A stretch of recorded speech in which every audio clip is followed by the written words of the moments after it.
Baroda cricket એસોસિએશનની ચૂંટણીમાં રાજકારણ ગરમાયું છે। પૂર્વ ક્રિકેટર ઇરફાન પઠાણે સત્તાધીશો સામે બળાપો ઠાલવ્યો।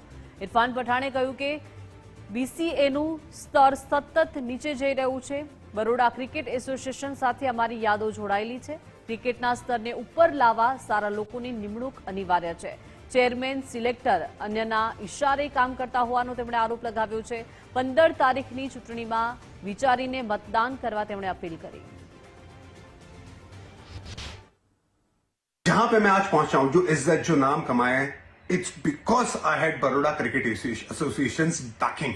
और वो प्लेटफॉर्म दिया था बड़ौदा क्रिकेट एसोसिएशन ने। इसी वजह से जब मैं सीआईसी कमेटी का मेंबर बना था, मैंने कोई वहां पे फाइनेंशियली बात नहीं की, ना मेरी कोई उम्मीद थी, और मैं सर्विस देने आया था। वो बात की बात है, मैंने 6-7 घंटे इंटरव्यू भी लिए थे बहुत सारे कोचेस के, बहुत कुछ और भी काम करना चाहता था। मैं ईमेल भी लिखता था, मैं मीटिंग में भी जाता था, लेकिन चीजें और बेहतर हो सकती थी।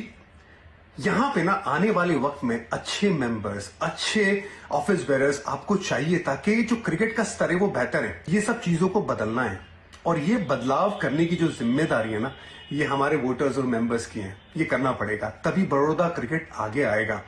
मेरे दिल के बड़ौदा क्रिकेट बहुत करीब है, और मैं चाहता हूं कि बड़ौदा क्रिकेट ग्रो करे। 15 तारीख को जो इलेक्शंस आने वाले, उसमें बहुत समझदारी से, सूझबूझ के साथ वोट दीजिए।